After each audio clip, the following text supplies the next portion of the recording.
इसको हमेशा जिस तरह अमीनी साहब ने फरमाया कि शहद के साथ या शक्कर के साथ या दूध के साथ पीना चाहिए, तो उसमें मिला लें आप अपने टेस्ट चेंज करने के लिए। आप उसका टेस्ट चेंज करना, आप उसमें इलायची डाल के उसको उबाल लें, दूध का जायका ही बदल जाएगा, लेकिन दूध की जो वो क्या कहते हैं ग़िज़ाइयत, वो ख़त्म नहीं होगी उससे।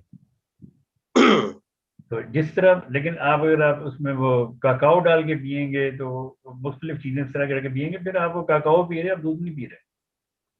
दूध को हमेशा खालिस पिएं, उसमें बेशक इलायची डाल लें, उसमें बेशक बादाम घोल लें, उसमें बेशक पिस्ता घोल लें, उसका टेस्ट चेंज कर लें। लेकिन ये जो आर्टिफिशियल दूध में पिलाने वाले, दूध में डाल के लोग बच्चों को पिलाते हैं, उनसे परहेज करें तो अच्छा है।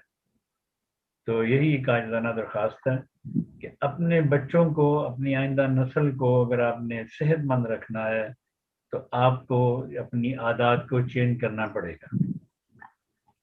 अगर आप अपनी आदत को चेंज नहीं करेंगे तो आपके बच्चे किसी न किसी बीमारी के साथ लगे रहेंगे।